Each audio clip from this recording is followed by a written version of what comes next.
Okay, this is interesting. I don't see the full strength here. I don't see anyone here. At least half the class is missing.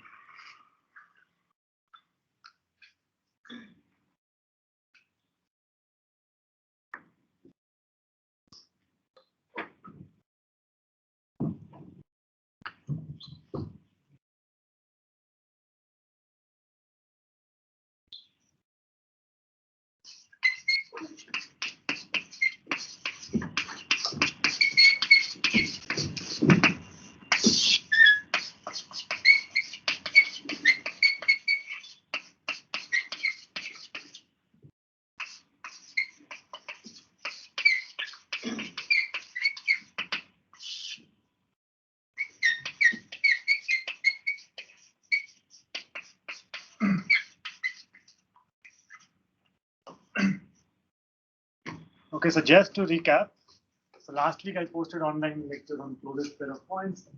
Hopefully you guys have gone through it. If you have any questions, we can discuss it after this lecture. And also regarding the midterm, which is on Wednesday. I think the timing was 9 to 11.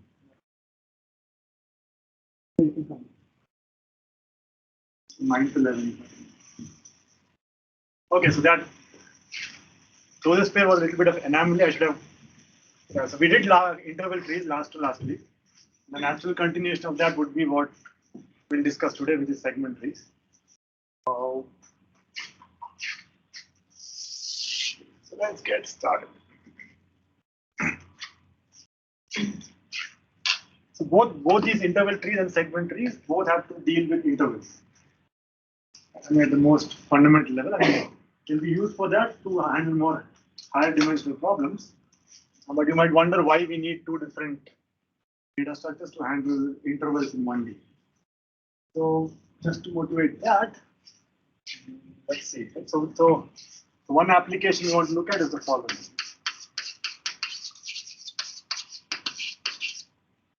What's the application here? It's like so the input will be a bunch of non-overlapping segments, and they'll have arbitrary orientation this time. Yeah, come in. Some arbitrary orientation and more colors.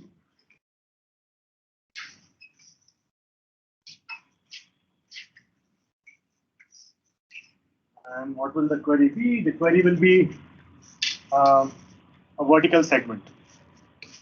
Something like this.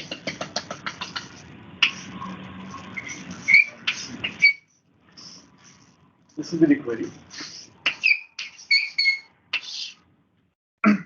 Now, our goal will be to report these three segments. The goal will be to report all the segments which are intersected by this vertical query segment. This.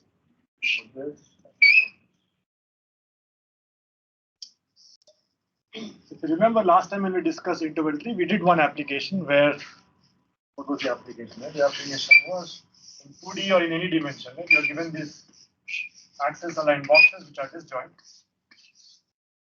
and then you have to do point location. Given a point, where am I? Right? So those 2D point locations, orthogonal point locations.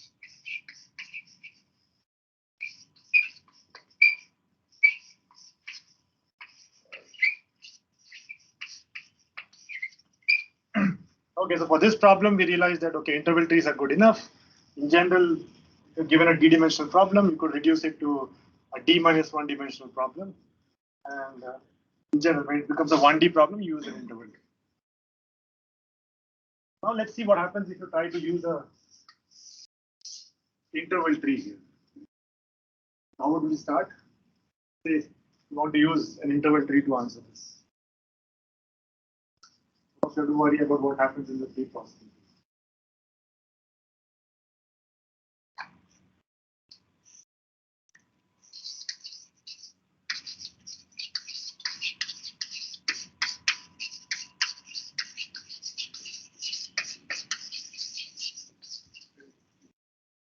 Yes, remember interval trees or can you project?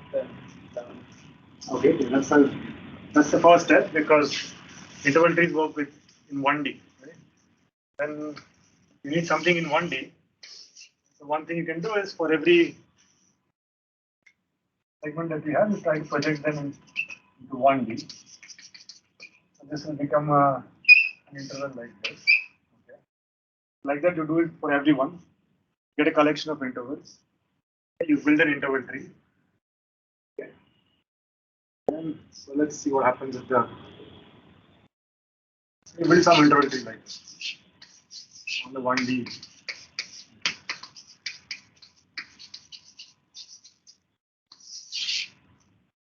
Then let's say at the root, right? How will the segments look like? Number of interval trees. Again, if we build it on the 1D intervals, then I'll look at the original segments again. Right? How will they look like? There is some line L root.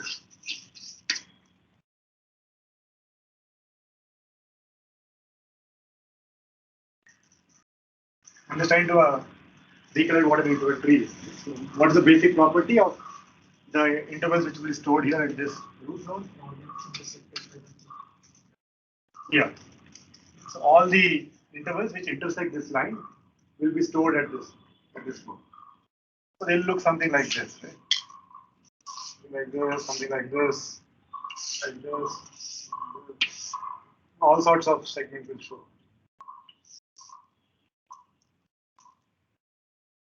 And then our query, right? Our query will be this segment, which will either be to the left of this or to the right of it. So let's say it's to the left of this.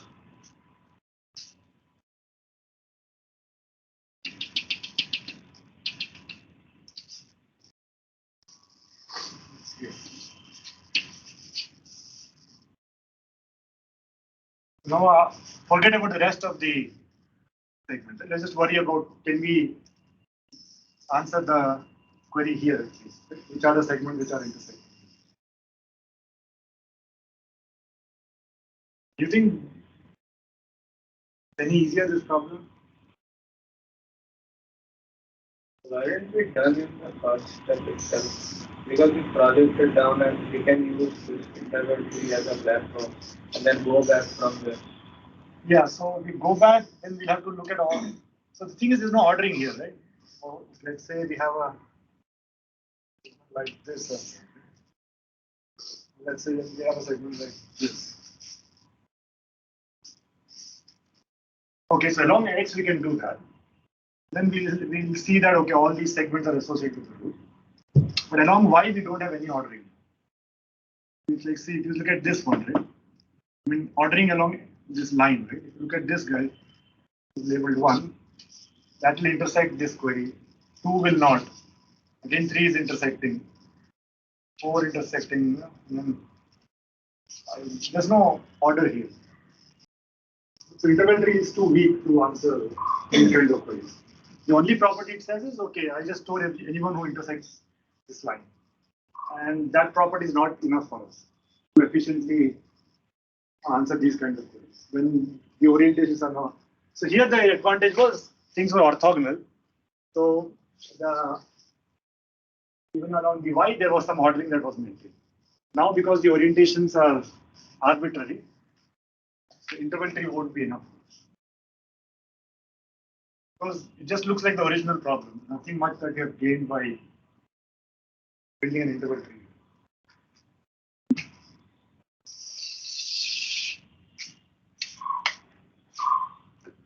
Assuming here that the segments are non-intersecting, right? Yes, it's non-intersecting. Diagram is Yeah, it is non-intersecting. Then it becomes a very different problem. They are intersecting. But that's way harder, that problem. Yeah, we won't have time to cover that. But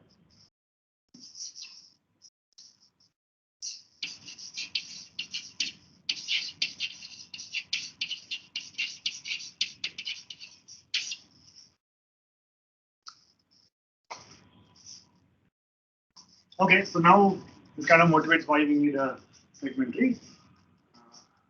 At the end of the lecture, we'll again come back to this application and see how a segment tree will actually make our life very easy to solve this problem. Okay, so let's get started with Segment tree.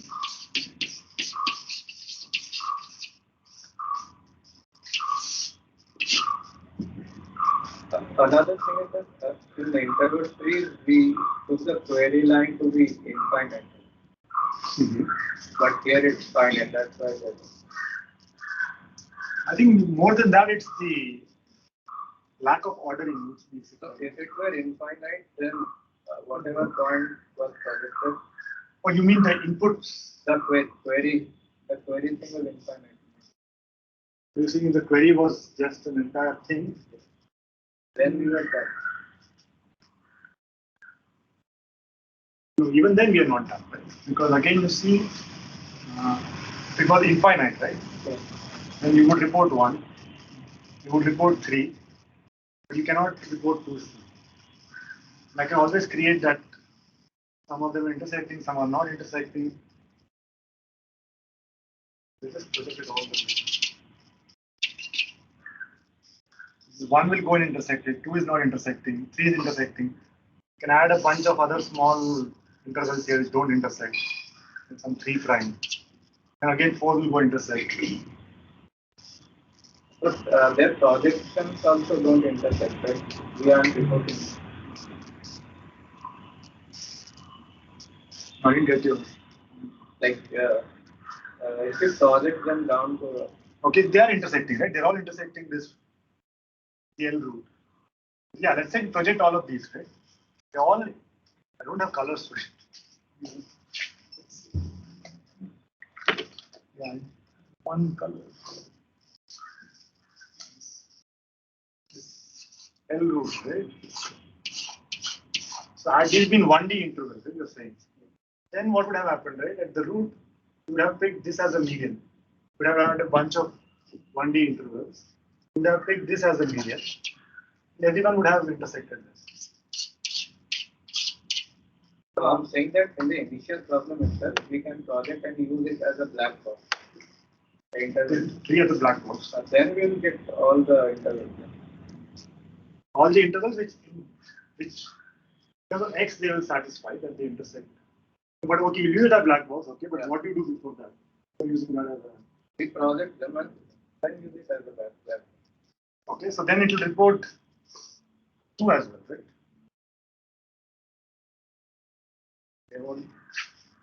Yeah. So let's say you have this segment 2, right? Yeah. Goes down. So then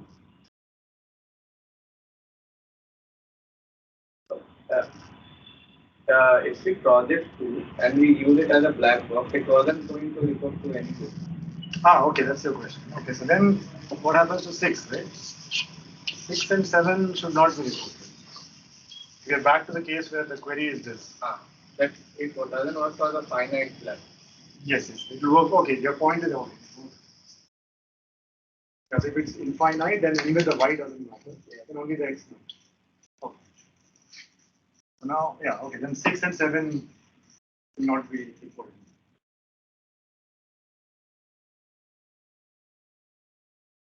Okay, so now let's get to segment trees. So the setting is the same as what we had in the interval trees. Forget all this two-dimensional stuff. We're back to the 1D world where we have a bunch of segments. Now the query is the point.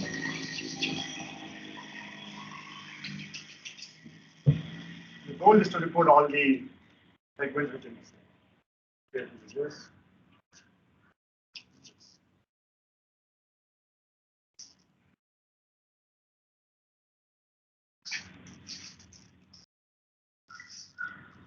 We build a data structure whose space will be slightly higher than the interval tree.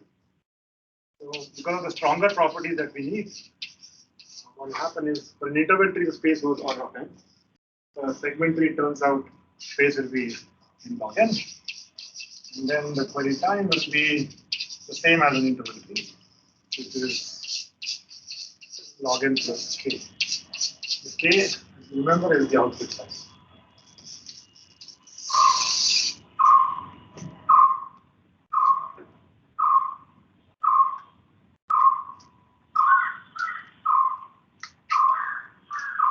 based on what's called the locus approach.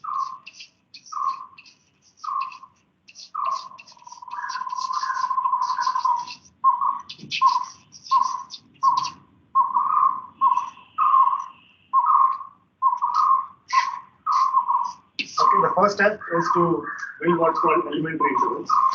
We spoke about briefly in one of the, but let's go more carefully on this. Elementary. What that means?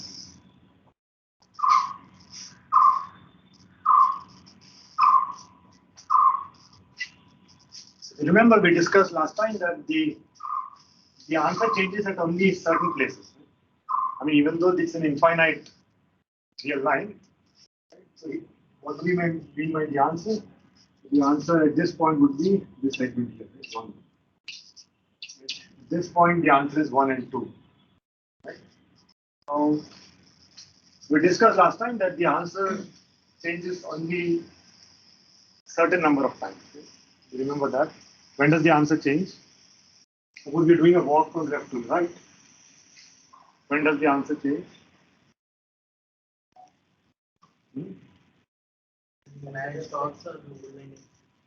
Segment. Segment of the interval. So whenever we hit a left end point of a segment or a right end point of a segment, so when we cross that, so at that place that the answer changes. That's all, the answer is the same. For example, somewhere between this, right? The answer doesn't change, it's always 1. So that's what. So based on this, we'll, even though the real line is infinite, we'll create some finite number of elementary intervals. And it's based on the endpoint. What you do is, you look at the left endpoint and the right endpoint, collect all of them. So you'll have 2n endpoints. Let's call them 1, 2, 1 up to each one. Okay. And now my elementary intervals will be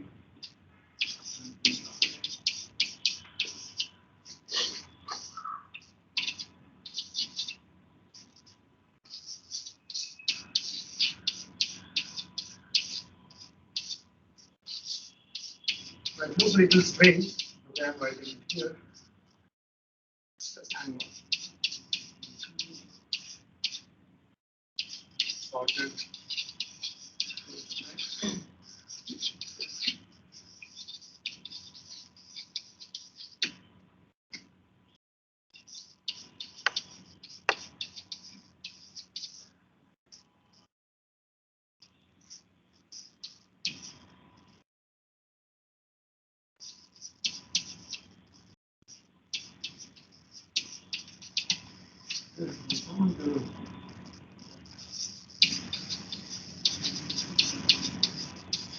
And for simplicity, just assume all the endpoints are distinct. Let's not get into the type breaking.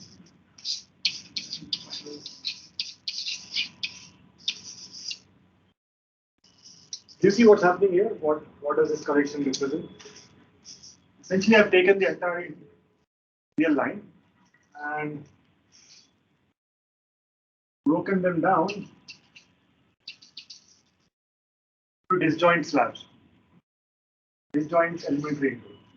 So let's say this was the leftmost endpoint, we'll call it P1. This guy here. So the first one here is minus infinity to P1. This is like just one and parts.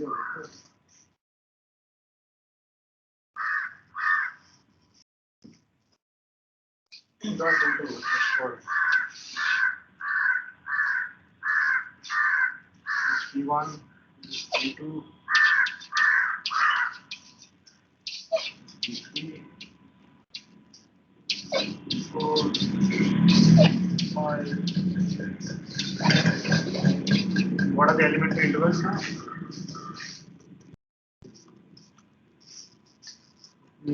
This is just an endpoint, but I'll try to write as an interval.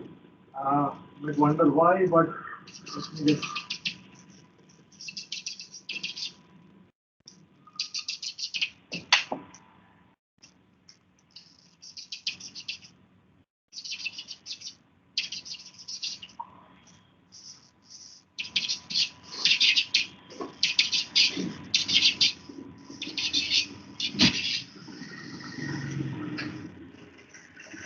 These were the endpoints, and this naturally defines these slabs. So, any guesses why we have to consider these kind of? It's essentially a point, right? But then we treat it as. You can still think of it as an interval. So it's a special case of an interval. Why do we have these things? Why didn't I just have minus infinity to P1 closed, and then start with P1 and close it at P2? The intersection at P1 and intersection at P2 will be different. Yeah, because the answers will be, because the answers change at the end points. For example, yeah, if you look at minus infinity to P1, right? Till the time you touch P1, the answer is a null set. Right? So the answer is a null set for the first interval.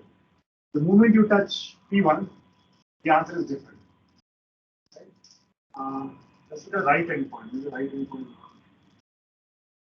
Yeah, the answer is different. Again, when you look at a right endpoint, right? Till the time you are at P3 or slightly to the left of P3, the answer is the same. The moment you go slightly to the right of P3, the answer changes. So those are critical points, the end points. So there might be other ways to do it, but it's like a clean way to. Okay, so how many elementary intervals do we have here?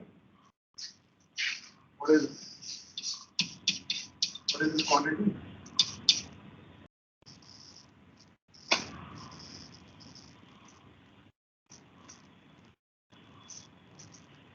So n minus 1 4n minus 1.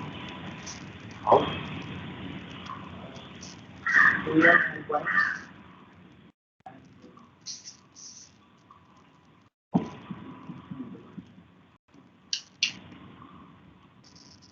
And 4n minus 1.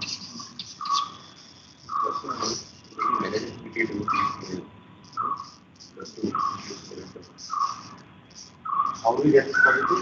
Why do it? 2n minus 1 intervals minus infinity to first point. 2n minus 1 intervals. Consecutive consecutive point. The open intervals are given. Okay, those are 2n minus. Last infinity. Then you have to reach to the first point. Okay. 2n are for this special kind of intervals. And then 2n minus 1. yeah, plus 2n plus 1 are the other one. 4n.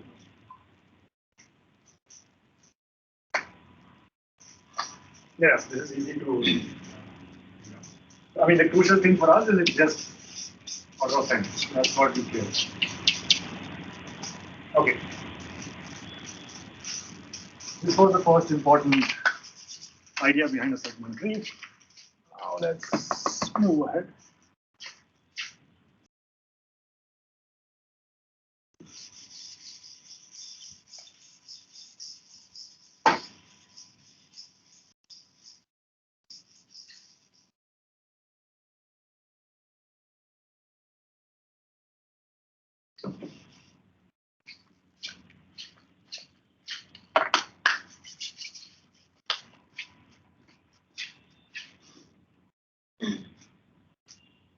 Okay, so if you're given these elementary intervals, right?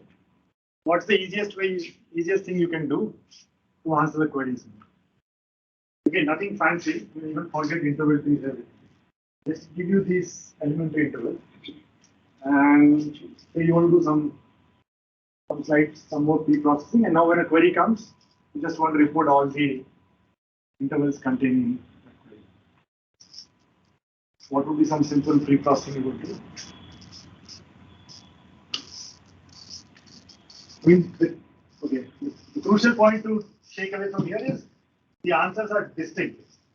For every elementary interval, the answer is distinct, and you don't have to worry about any other elementary interval. Meaning the query can be, so this the query can be, you can change it only this many number of ways. So you have to worry about order of n different type of queries. There won't be any other type of queries that can come with respect to elementary. So that's taken care of. There are only order of n different types of queries that can come, where answer can change. Okay, so then what's the simplest thing you can do? If you don't care about space. We assign how many intervals, like how many things it should report for each. Sure. That will answer the counting query. Yeah, so you have to answer the counting query. This is very good because you can just go to every elementary interval and just keep track of the count. So that then the space is order of n. Now when a query comes, you just have to do binary search to see which elementary interval you're querying. Then just report the number. So the counting query is linear space, login query time. Very good. Let's say you want to answer the reporting query.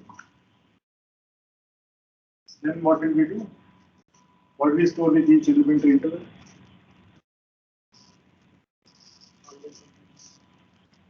All the segments? Which are intersecting with So in this case, intersection actually means completely covering. So the way we have constructed it, it cannot happen that somebody partially intersects the element. So these are based on no endpoint can lie in this. If somebody says I'm covering this elementary interval, it means it completely crosses.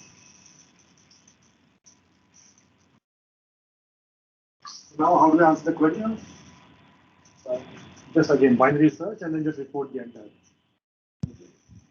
So now what's the space of this data structure?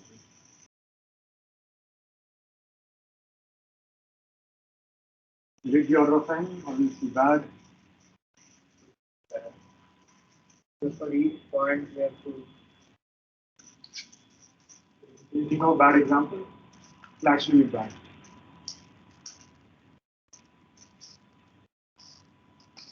Some example where staircase. what do you mean the staircase? Like this.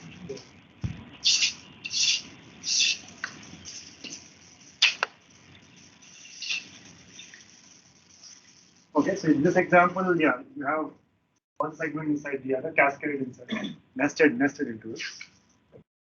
That's a good example. So what will be the space if you can construct such elementary intervals and store these? So what could that number be? Space? Yeah, in space. Because you see, for majority of the slabs, right, the number of segments crossing it will be theta of n. Let's say if you look at something in the middle, right? Like, I don't want to do the exact calculations here, but let's say you take Pn over 4 from here, let's say Pn over 4. When you look at all these slabs in between, there'll be a lot of some theta of n segments crossing those slabs. Right? We're talking about that will make it quadratic.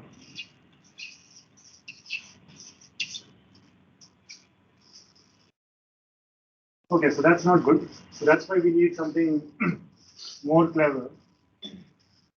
And this is where this observation is.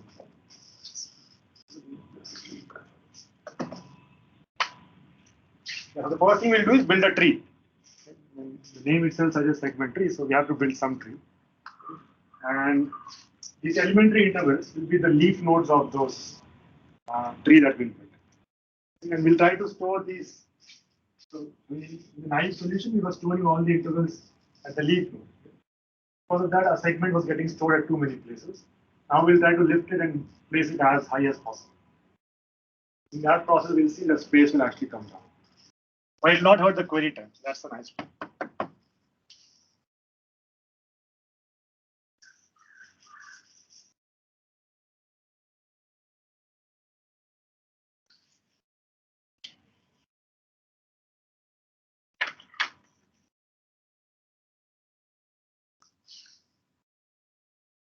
Remember, elementary intervals stored at the leaf node.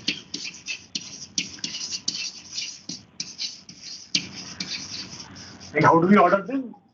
Based on the natural ordering that they have, right? That's right, they have an ordering.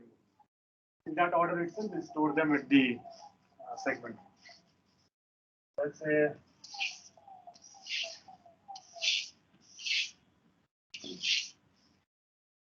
these are some 5 leaf nodes, and the sum to the left of it.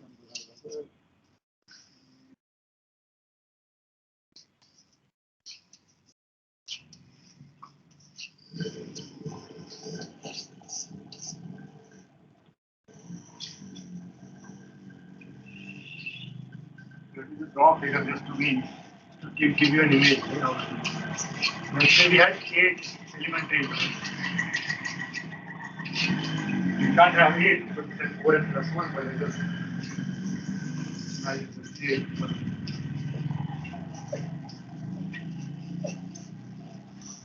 It looks something like this, and every elementary interval will be stored at one of these.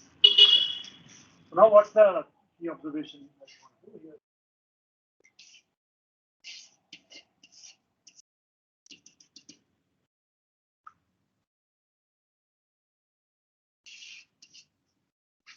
We have some interval I here, and this is some small portion of the segment tree I'm showing you, where it is covering, there's some nodes to the left of it, the leaf nodes, something to the right of it, we don't care. But what this interval I does is it covers V1, V2, V3, V4, V5, meaning the elementary intervals, right? It covers the 5 of these. That's how it looks like. So now, in the previous solution, what would have happened is, for each of these 5 elementary intervals, we would have stored I in that list. Okay. Now, what we can do here now is, whenever the query point comes, right? Let's say the query point lies, the query point has to visit V1, V2, V3, or V4. It has to always pass through V. That's the crucial observation. I mean, let's say the query point is just on the real line, right? If you do a binary search and reach here. So, I mean, in terms of a tree, what would happen? Right? It's like you start from the root, and then you decide whether you have to go to the left or the right to reach the elementary interval. You take some path to reach the elementary interval. What I'm saying is, if the query would belong to one of these 4 nodes, right? And all the 4 paths which reach here have to go through V. Not escape. No. So then what we can do is, instead of storing I at all these 4 places, we might as well store I at V. Because anyways, when we are reaching these 4, we have to report I. So why not just store it at V? Because anyways, the path will go through. So that's the idea here. You try to, so the way to think about it is, I covers, yeah, so that V, but you want to push it as high as possible. But the moment you can't push it any higher, then you just stop. At least the intuition is clear. I mean, I've not formally defined how we'll store it, but at least the intuition is clear, right?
have to define something called range of V.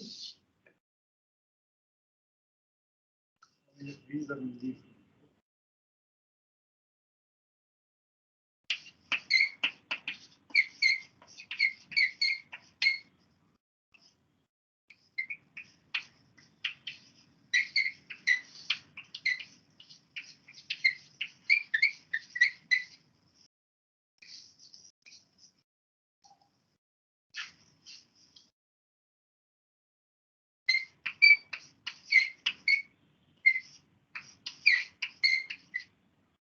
I'm just doing a definition here. Right? I'm just saying if V is a leaf node, then it will be some portion of the real line that it corresponds to it. I'm saying that's the range of V. And now it's an internal node. Again, I have to define what a range is. So I'm just saying that will be, it will have two children. The range of V will be range of the left child and the union of the right child.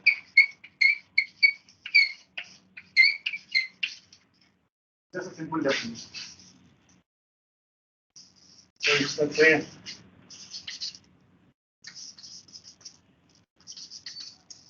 This was the range of the left child. This was the range of the right child. Then this whole thing will be the range of the parent. That's the union of these two. So by this definition, what's the range of the root? The entire real line, minus infinity to plus infinity. Yeah, so you can build them very incrementally. For the leaf node, already we know why the interval, elementary interval. Then you just do a bottom of traversal, and every time you just collect the ranges of your child and merge. Can be done in AutoCAD. Okay. That's how the skeleton of the tree will look like. You have this entire binary search tree, and there'll be ranges associated with all the nodes. So once that is fixed, now we have to actually decide how do we place the segments. The skeleton is built. Now the job is to put the interval. So what are the rules for that?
At this point, don't worry about whether this thing really works or not.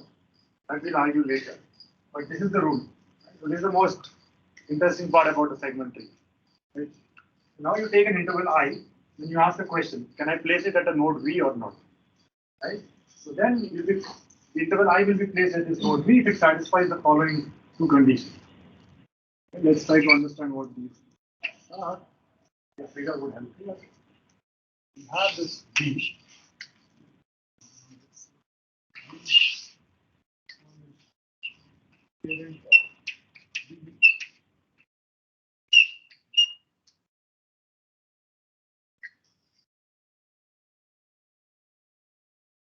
Without loss of generality, let's just assume that V is the left child of parent.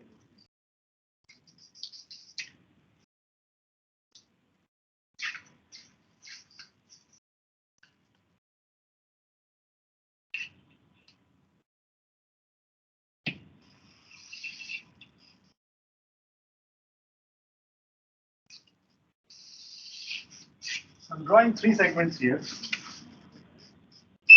A, B, and C. So let's spend some time trying to understand this because that's the most crucial part, the most interesting. Okay, so this is good. Let's see. The range of V is these two lines. Let me give some names to this. L1, L2, and L3. So the range of V is L1 to L2. And the range of the parent, right, is L1 to L3.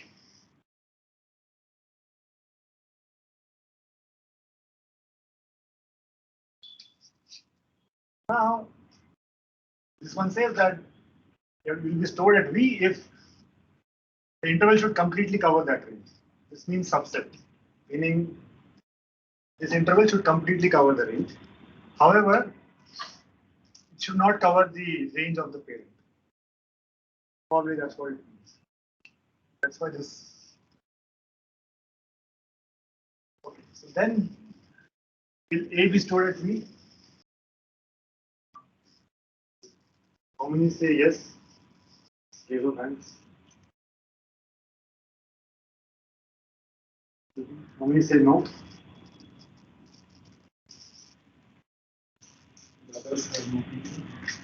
Yeah, so answer is no. The answer is no because the first condition is not satisfied here. Because A is not covering the entire range of V. So A has no chance of being stored at. What about B? Yes. How many say yes? How many say no? Who is no? Okay, perfect. Yeah. So this will be a yes. This is a no. This will be a yes. Because it satisfies condition 1, it completely covers the range of V, but it doesn't cover the range of the parent. It doesn't cross this. So you can actually store V at V. And what about C? Yes. How many say yes? Not happening. Peer pressure. Anyone know? Wait.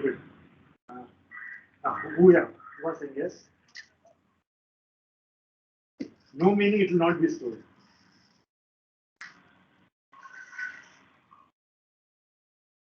How many are saying yes? It will be stored. Both there no there are right. No. The answer. Okay, how many are saying no? How many are saying yes? It will be stored.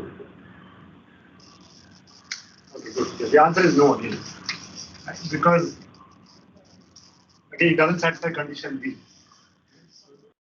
The C happens to cover even the parent of it, so you can actually push it even up in higher in the tree.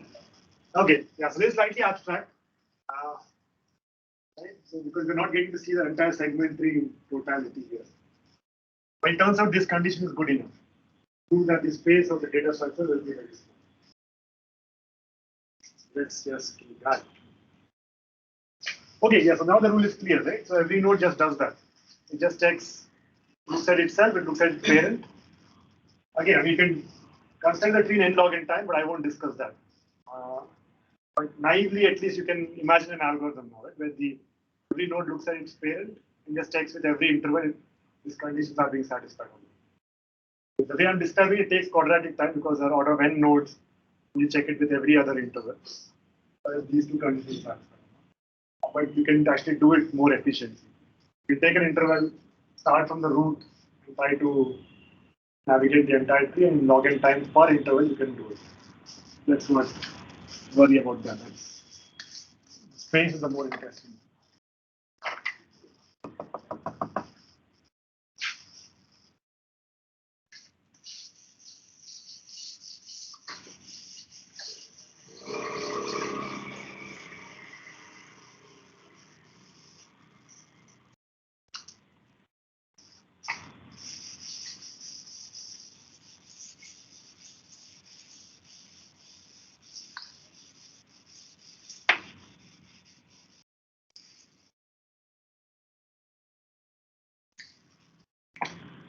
Okay, so now I will define the key observation. Claim is space occupied is in log n. Currently from n square, now we are claiming that by applying this rule, we can get down the space to log n. Is it intuitive? It's not at all intuitive. Wait and log in. For people who have not seen it before. Does it make sense or does it look? Does it look really?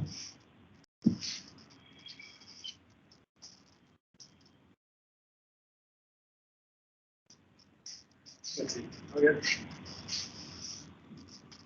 The claim is the following. Claim is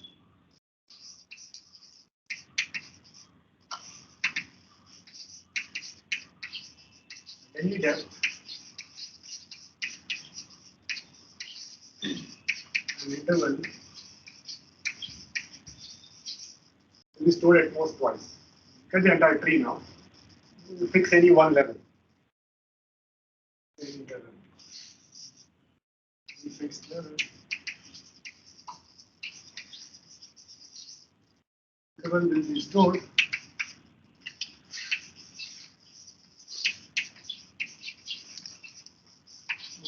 at most twice.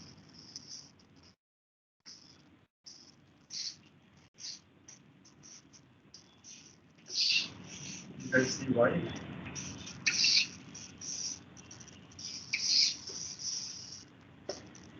So this is one of that level in the tree. I'm taking some level. Let me just label them from left to right. Let's say this is not true. Then there must be at least three. Where this, let's say, interval I is stored all these three. The claim is this cannot happen. Don't you think why?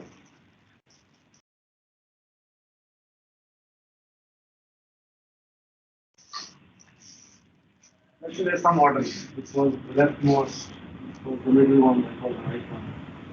The claim is at a given height, comes out. Trivially at the root, it's clear. Right? At the topmost level, there's only one node, anyways. There it will only be stored at most one. But when you go down, also, the claim is it won't be spreading out. It will just be stored at two nodes.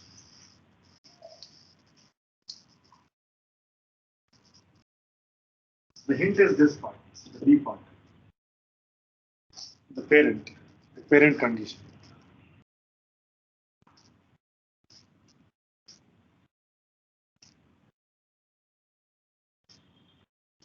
So three nodes can't have a single phase. Yes, that's a property of a binary search tree. But here we are saying this property has to be used. If a segment taking to third node, then we can store these two as Somewhere higher. instead of this one, we can store at that. Yeah, that's the. Okay, so let's again draw some ranges, right?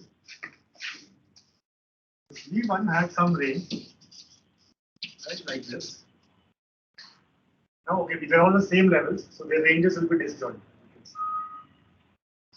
V2 will be have some range like this. V3 will have some range like this. Now, by condition A, this interval I is stored at V1, right? So it has to start somewhere to the left of this and proceed till here, right? At least, right? By condition A here. It has to cover this entire range V1. So it has to cover the entire range of V3 as well. That can only happen if it goes completely like this. Right? And then it has to cross the right borders. Then, what happens to the parent of V2? Let's say it could either be the right child or left child, let's say it's some parent of V2 here. Say. Something goes wrong with that.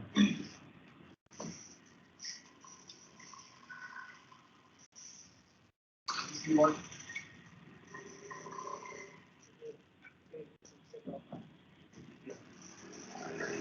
see the parent of this condition B is violated now for this parent. Because here we are saying the parent V2 is the right child of it, and there will be some left child to it. It could either be V1 or it could be someone else, doesn't matter. Okay, let's say it's just V1, right? Simple case, just V1. And if you look at the range of the parent, right? Start from here end here, right? With the union of the ranges of these two. But then this interval I is crossing this entire range of domains. So that's not possible. And in general, V1 need not be the left child, someone else could be. Even in that case, right, it's the same argument. Same argument that the parent should not have been covered, but it will be covered. Yeah, that's a proof of contradiction. Here we're talking about 3. In general, you can extend the argument for any number. Again, slightly abstract proof, or yeah. Any questions? You will not be the leftmost child of the parent. Yeah. Okay, so let's do the argument that way. Right? Let's just assume V1 is the leftmost. If there is something to the left of V1, the parent, then what will happen then? I may not be present, the range may not be present in the entire eye. So I is here, and the left side of the parent is going towards left of V1. Correct. This is just also response to these 4. So now you're saying V1 need not be the leftmost. Yeah. Okay. But all we are saying here is that the range of V4, right?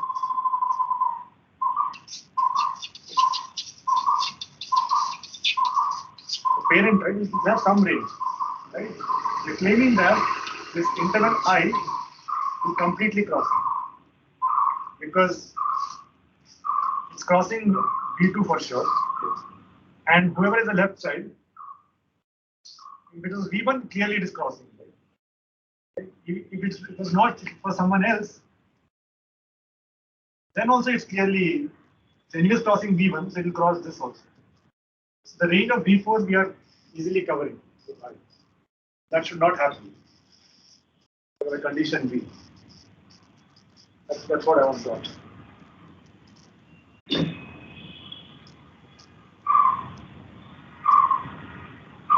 Yeah, so in general you could have many, the claim would be that okay, there could be many here where it's stored.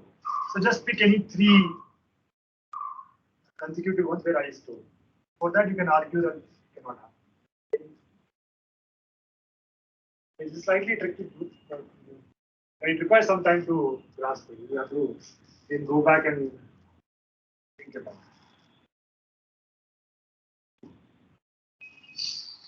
it. But at least you can understand a simple case, right, where V1, V2 are siblings, children of V4, right? So then it's clearly a contradiction. In general, it may not be true, but still you can extend it. Okay, so with this claim, do we see why the space is n log n?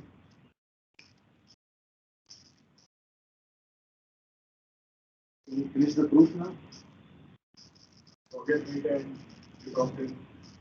So each interval can have perhaps twice. So every interval will be stored at most log n different.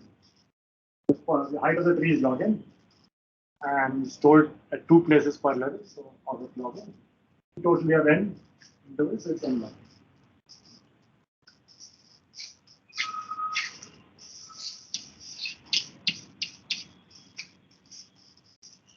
Okay, so now let's zoom out a bit before we talk about the query algorithm, right? Or maybe we directly talk about the query algorithm.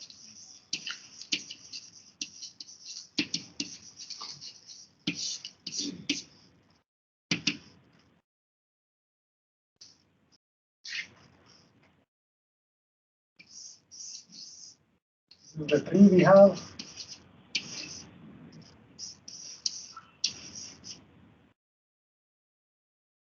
the root,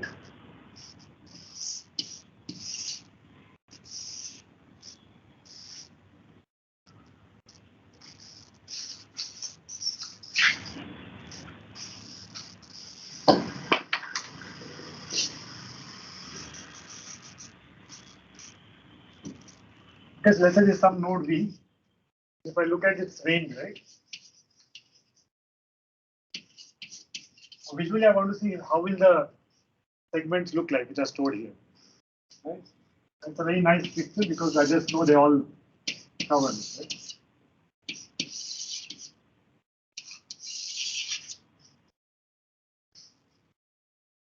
Okay, so what's the query algorithm now? Again, I won't The query was to report all the segments which contain this point Q.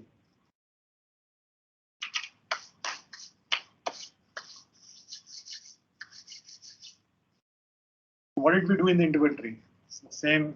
See, it's simpler than an interval tree now. We started at the root. Right? At the root, some intervals will be stored.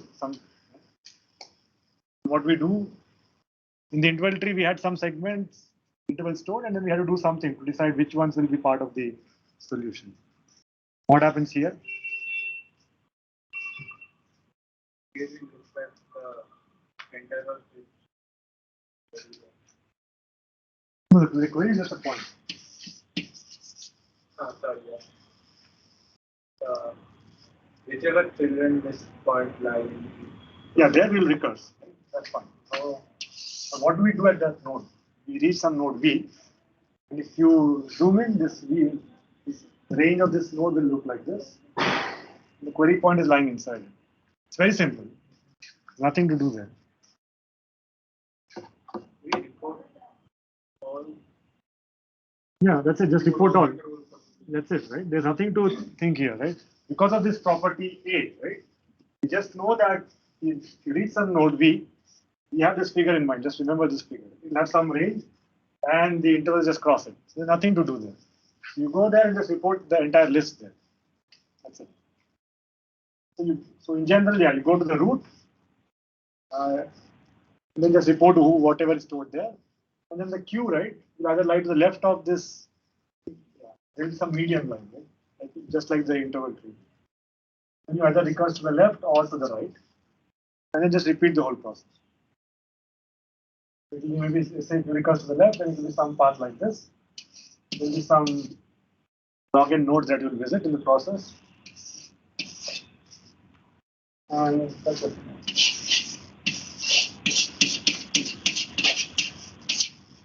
So let's say pi is the path from root to V. Every node that you visit, let's say there were KV intervals stored in. So let's do this. This is nothing but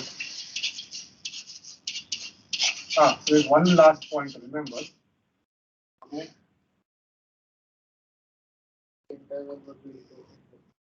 Yeah, is that true? That each interval will be reported at most once.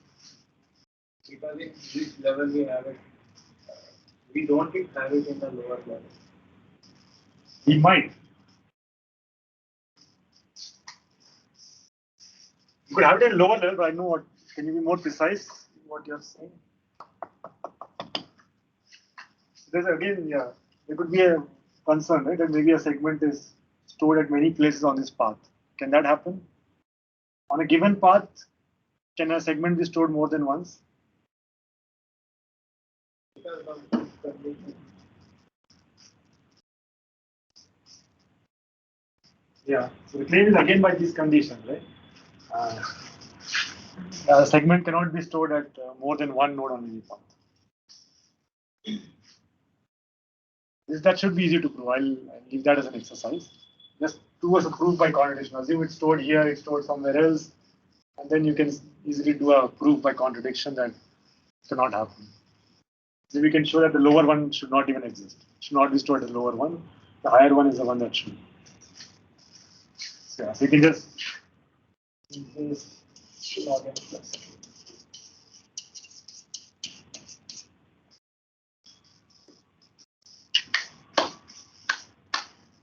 Okay, so that finishes the discussion about segment trees. And I'm running out of time. Any questions? Yeah, you'll have to read it up again. It's not like interval tree was very intuitive. You just usually see what is happening there, why the whole thing works. Segment tree is slightly more abstract because of this condition. It requires some time to get comfortable. Maybe proving this property formally might give you more handle of. This divert to the initial motivation question that you mentioned. Yes. So now, so now, so that's the question, right? That okay, we did all this hard work to build a segment tree. Is it really of any use? On top of it, it uses extra space compared to an interval tree, right? A log n factor extra. It better be good at some application. I think assignment 3 has one question where you try to use the power of a segment tree to solve some higher dimension problem. So let's go back to the original motivation. Leave that.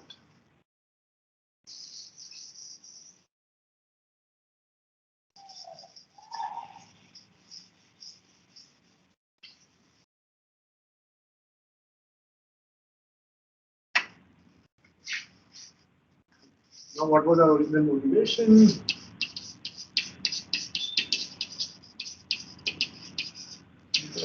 These arbitrary segments.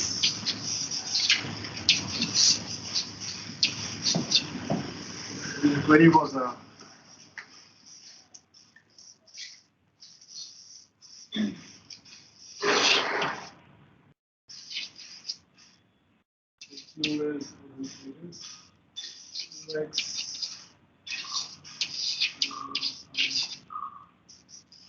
y. Awesome.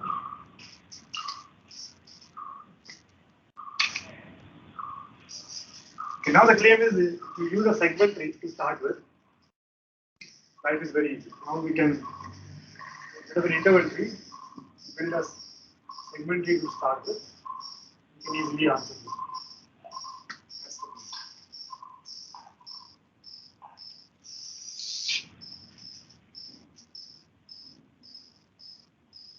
Okay, so as usual, what's the first step? Again, the crucial property is this. What we really gain by doing this whole exercise is, first of all, in terms of space, we just blow up by a log n factor. But at the cost of a log n factor, we get this very nice picture where we know that our range is completely crossed by the segments that are assigned, which we didn't have for interval trees. So this is the image to so as always, what's the first step that we do?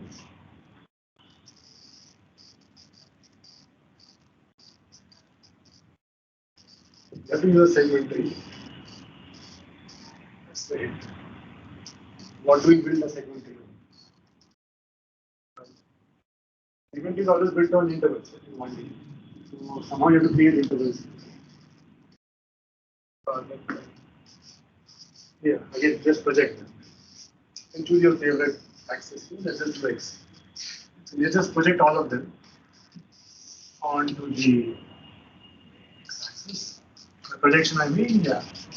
Project them like this, vertically down, you get some interval like this.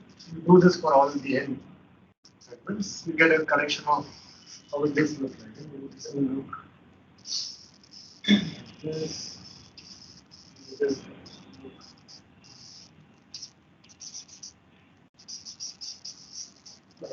first step is project onto X axis.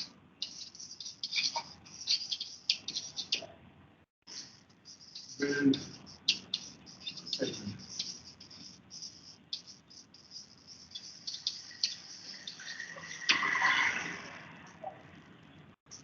Okay, then what do we gain in the process?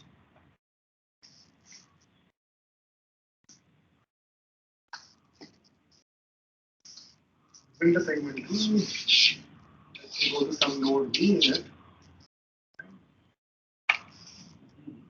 Have some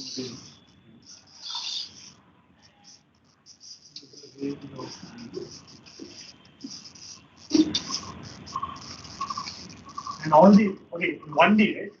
We started with a 1D problem. All the intervals which are assigned to this node V, right? This node V, in the range we are looking at. And they'll all be crossing like this, right?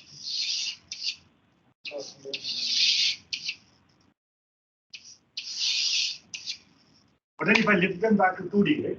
How will the image look like?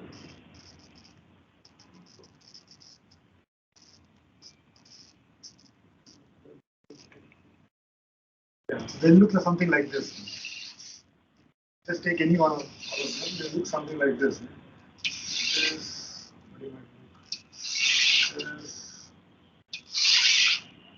and these are non-overlapping. So that continues here. We can't have any intersections. As I said, they cover the entire range. They have to just completely cross it and then they are arbitrary orientation. Now the query point will be some, okay, what should the query be? Query will be like this.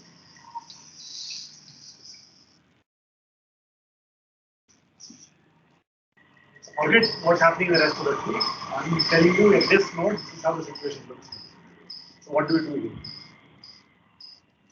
It's not that difficult. Do we have an ordering here? First thing is we don't have to worry about X. Now along Y, do we see an ordering here? Yes, that's both points. Yeah. So the ordering is satisfied along this line. The same ordering happens along, yeah, wherever you do it. Right? Draw any line from here to here. They follow the same ordering from top to bottom. So nowhere does the ordering change. That's a good part. And that's really good. So, because the ordering is preserved, what can we do? We locate where the top end point lies. It's not as straightforward as, it's still very simple, but not a regular binary search. Binary search is given numbers, right? But just something slightly more than that to locate where this lies. And we can do it, right? Can you see that? Do it, of course.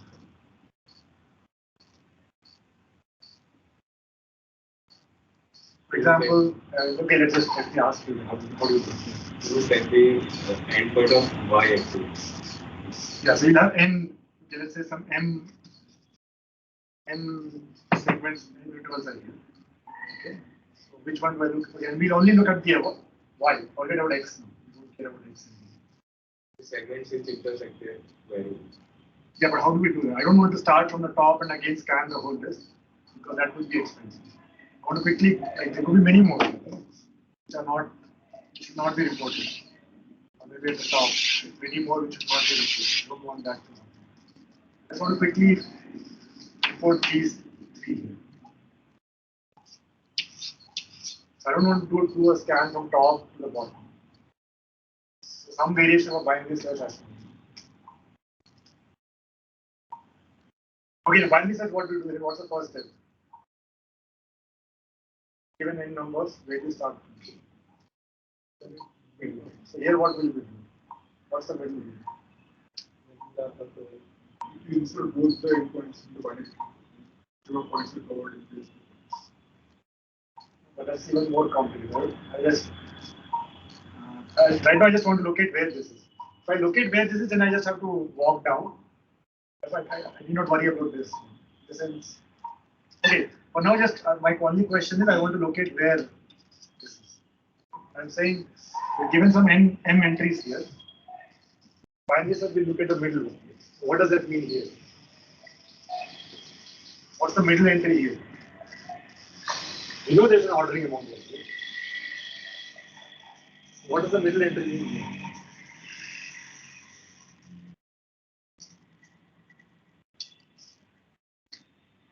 In array, the middle entry is the middle number. So here we have m entries. You know there's an ordering among them. What's the middle entry mean? It's the middle line. Let's look at the ordering. Let's pick any line, this line or this line. There's an ordering, right? So let's look at the middle line. Let's say 1, 2, 3, 4, 5, 6, 7, 8. Maybe I look at the middle one. The fifth one is the middle one. Right? And in binary search, what we do, right? After we inspect the middle one, we either decide to go to the left or to the right. Okay. So what we do here? You look at 5. You look at this point here, right? Or something, right? Let's check whether it's lies above it or below. It's a constant time operation. Then you just discard this part. Then you just repeat this. Repeat it and eventually you find two lines between which it lies. This is what a binary search does. Okay. So that's it. Once you have this, then you just have to, then you have this ordering, right? You just keep walking, keep reporting till you reach 7 and you realize, okay, now I can stop. How much time does this take? Let's say the output side of the GPU. How much time it will take at a single node doing this.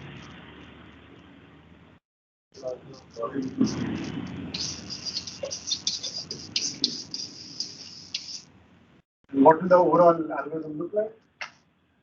Exactly the same. You have a path because you think of it, right? You project this query right onto 1D. It's exactly a point. There has to be some point here. Huh? Yeah, the x coordinate of the line. That will be qx. So again, it's the same thing, right? You just get a path from root to leaf. The only thing that has changed in this and this is this figure, right? The skeletal structure, right? The segment is the same. The query algorithm is the same in the sense that you again visit a path from root to leaf. The only thing that has changed is here the situation was simple. Every time you visit a node, the situation was like this. You could just blindly report everyone. Here you have to do some extra work. Things are more algorithm oriented. So you have to spend some extra login plus kb. Here it was just 1 plus kb. You have to just add this login. So the overall query time will be log square n plus k. So you have to do it on log n nodes. What will the space be?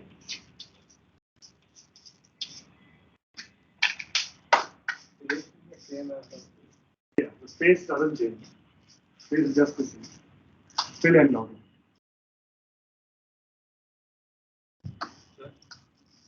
We have located leaders going for that y-axis, right? Huh. So do we have that ordering? We have it, right? So if you look at this line, right? You can just find out these points, right? The pre-processing phase just find out where they're intersecting this line. So then we have an ordering among all these lines. Right? Lines meaning these segments. Pre-processing phase just compute where they're intersecting. And just sort them. Sort them. Keep this ordering. Just do binary search on the sorted order. Yeah, I'll skip some details here, but you can fill it if you want. What is stopping us from using the same ordering and using an interval? What is stopping us from like storing this order by using an interval tree?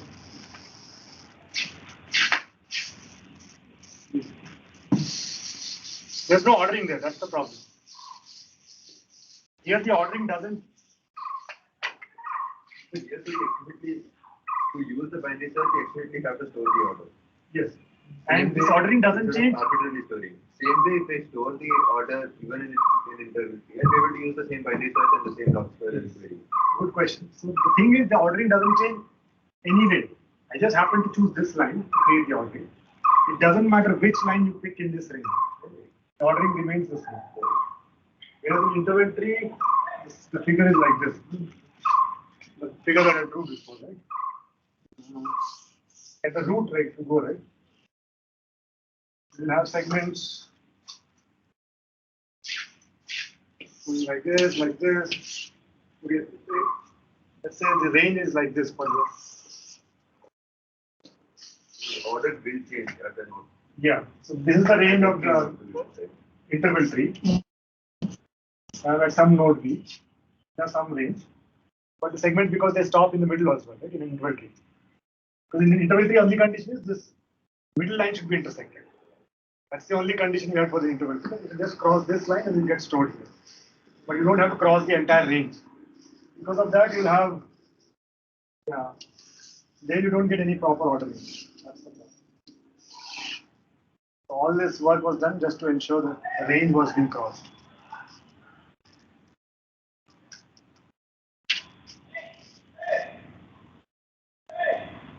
I mean, you can always do something, but that something that you have to do will be more complicated. Because the segment tree was just a simple binary search which does it for you. Again, you have to do something more hard work.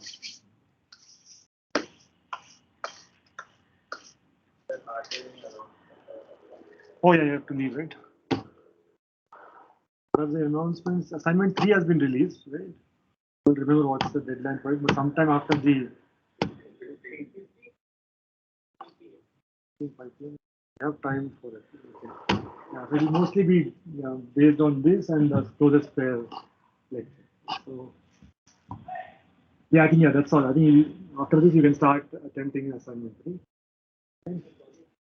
Project deadline was 10. Right? We have till 3 days for that. Are the project topics which are posted, they were mentioned as sample projects. Are they the I mean, you can always look at some variations of them or always some other various variants you can look at. Or if you have some variant you want to look at, but it's rooted around them, right? Or something which really comes out of these topics, then you can propose them with this. and what the mentioned syllabus? No, not till today. So the syllabus, I think, yeah, but very basics, right? Like nothing much. We don't have to read any research papers or anything. It's just whatever we discuss. So I discussed 1D range searching, right? I think in the assignment I've given something based on intervals. Yeah, if you just know that much, it should be okay. Yeah, but that is part of the syllabus. Till 1D Yeah, so this is not there. Whatever discussed today, the closest pair is not there last week. So everything before till then, that would mean interval 3. So yeah, interval 3 is 1D colored range searching. You don't have to worry about segment trees or closest pair of points. And from Satish topics, convex hulls, Delanoy, so those two. Yeah, just look through range trees, KD trees, colored range searching, interval trees, that should be. And what 9 to 11, right? So can everyone make it? I think I'll post it again, but please try to make it 9 to 11. And I think we did say, right, one page of cheat sheet if you want. I think you can do that, I think. With an A4 sheet size and you can scribble front and back whatever you want. Yeah, maybe if you don't remember space bounds, query time bounds, you can write those things down. Won't help a lot, but yeah, if you want, you can just to comfort yourself.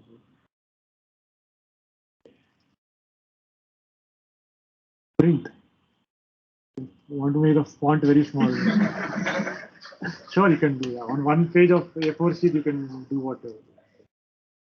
And then the 2-hour exam, yeah, hopefully will give you sheets where you can limit the number of pages you write on. Because the answers will be very small. They won't require much work. But then if you leave it on your own, you might start writing essays and that will be hard. So hopefully we'll try to give you maximum 2 pages per question. So if you just go through the assignment problems and just the lectures that we've done, that should be good.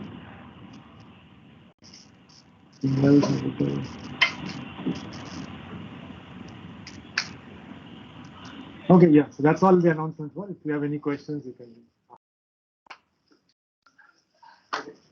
So maybe next week also I think I'm going teaching, and after that I think Satish will take it. Okay, see you guys.